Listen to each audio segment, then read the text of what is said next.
So I just thought I'd do a general roundup of the last week's worth of sports news. So specifically I'm going to focus on the boxing, the Masters golf, football and some rugby. So I'm going to start off with the boxing, which was specifically talking about the Anthony Joshua versus Charles Martin fight. Now there was a lot of hype about this one, especially taking place at the O2 Arena, with Charles Martin defending his title, which he's only just had, and this is his first ever defence. He only recently just got it when he challenged for the vacant IBF belt. Now some people may have said that this is a weak boxing match between boxers have only been pro for about 2 or 3 years each, but both boxers were undefeated. Joshua having 15 matches undefeated, all of them by knockout, and Martin on 23. Now Martin did put his IBF belt on the line against this one, and Joshua does have the Olympic gold winning medal, so they're not exactly boxers without some form of pedigree there. And when this all started, from the first bell, Martin really looked a bit scared. Just looking into his eyes, he clearly had heard of Joshua's power, and he really did not want to engage. He was extremely cautious, and he did not look confident. First round, both boxers just looked to be feeling each other out a little bit, throwing some test punches, checking out speed, checking out power, just a few bits on that, and nothing really to judge on it. Joshua definitely looked a lot more confident, a lot more composed though. Looking onto it in the second round, they did close into each other, and that's where Martin really just lost it, really. He got rocked with one big straight right hand from Joshua, really put him on his arse. And as he hit the deck, he just looked absolutely stunned that anyone had even hit him like that. He'd obviously never been hit clearly like that hard. And he took almost a full 10 to get himself back off the floor. Fight restarted, they both re-engaged. Joshua threw another straight right, Martin was back on the floor again. This time he wasn't, I could tell he wasn't getting out the way he fell. He trapped his right arm under his back. It didn't look good for him. Martin clearly wasn't aware of the full count, and he got back to his feet just after the 10 count had been called and looked surprised, but no, he'd done it like that. He was done. Referee was right to stop it. There was no way he was coming back from that. Now this is really great from Joshua. Everything I saw about this fight really impressed me from him. Yeah, it was a very short fight, granted, but he looked so in command. This guy looks to be the real deal, and he looks to have a great future. Interesting to see who his next fights are. There's a lot of talks about him fighting the likes of Tyson Fury or Wilder, or maybe even a Klitschko, but only time will tell. Let's see where his title defence goes. Next, I'm going to talk about the Masters golf. Now, this was a real interesting battle. He had the likes of Jordan Spieth and McIlroy were clearly the favourites, and Spieth took complete control of the first 2 rounds of the tournament. And he looked to have the third, in the third round, he looked to have, be cruising comfortably, but dropped 3 shots on the last 2 holes, which really left it as an open tournament. He left him on 3 under with Smiley Kaufman just 1 shot back. McIlroy, had been nipping at Spieth's heels, but fell away throughout the third round as high winds took their toll on a few golfers, and ended up being 5 shots behind Spieth, even though he was level pegging and maybe just a shot or 2 behind him. Spieth's putting was what really sort of was setting him apart from the rest of the crowd though today, especially with the high winds that were and the tough conditions that were causing it. It was the fact that he was clearly putting better than everyone else that was sort of putting him away. Another one to talk about was Bernard Langer, who closed the play on the third. He was only 2 shots behind Spieth on 1 under par, and for a 58-year-old, you got to say, bloody good job. Then on the final day, going into the back ninth, Spieth was in total control, and then it all went wrong. He dropped 6 shots on the 10th, 11th and 12th, including a quadruple bogey on the 12th hole.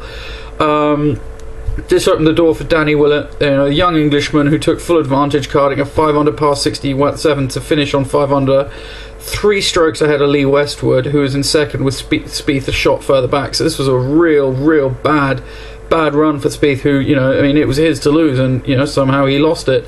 Willett, great on for Willett. He's the first European to win the Open since Ola Tharbel managed it in 1999, and he's the first Brit to win the Master in 20 years. So, great future for the young man. Let's see if he can turn that in. He's been doing quite well on the European Tour.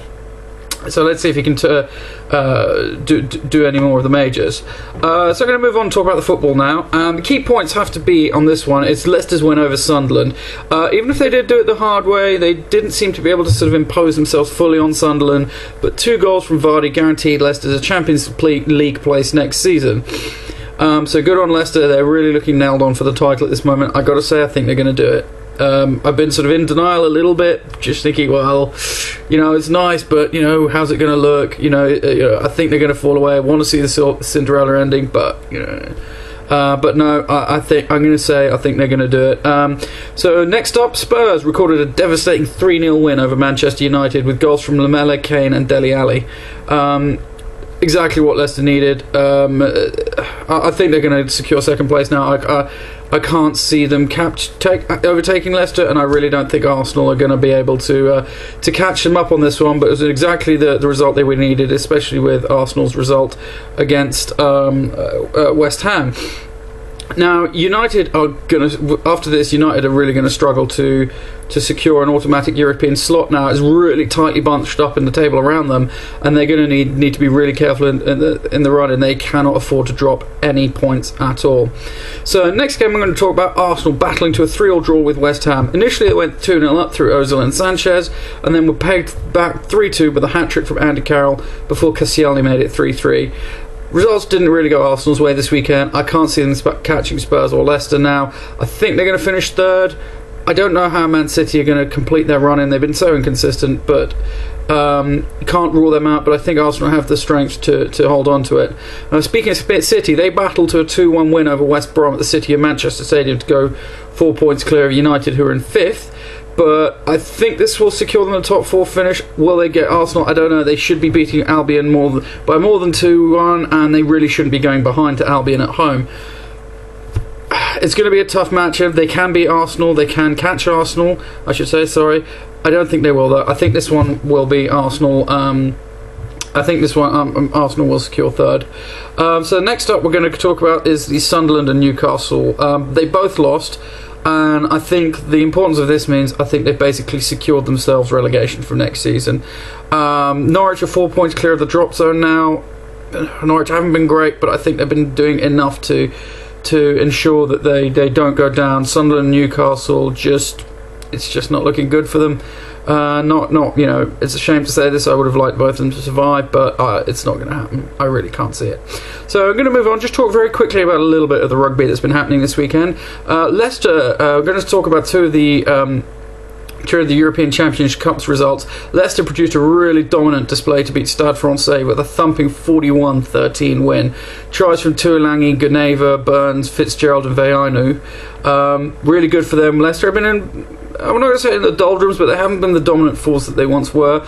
This could be a turnaround for them. That sets up a semi-final clash with Racing Metro, who defeated Toulon 1916 to end Toulon's European reign.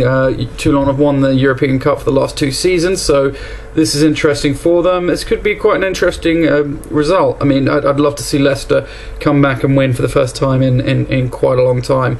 I'm also going to talk about the Hong Kong Sevens, which I love Sevens rugby. I think it's great entertainment to watch. And in the final, we saw Fiji defeat New Zealand 21-7 to win the tournament. Now, I remember I used to live in Hong Kong way back when. I remember all of the excitement and the passion in that. And New Zealand, and Fiji back were always the kings. Fiji were almost unbeatable back then. And it's great to see them return to some form of dominance again. Elsewhere in the tournament, in the plate, England beat the USA 19-0. It's good for the USA. They're really sort of becoming a bit of a bogey side for some. Argentina defeated Scotland 26-0 in the ball, and Russia battled to a 1914 win over Canada in the Shield. So it's good to see some of these lower level opposition actually beginning to come to the fore and really stamp their name on it. So that's my roundup of the week's news. I'd be interested to see what anyone thinks. If anyone wants me to talk about specific sports or anything like that, I'd love to hear from you. Stick your name down, stick a comment down, and I hope to hear from everyone soon.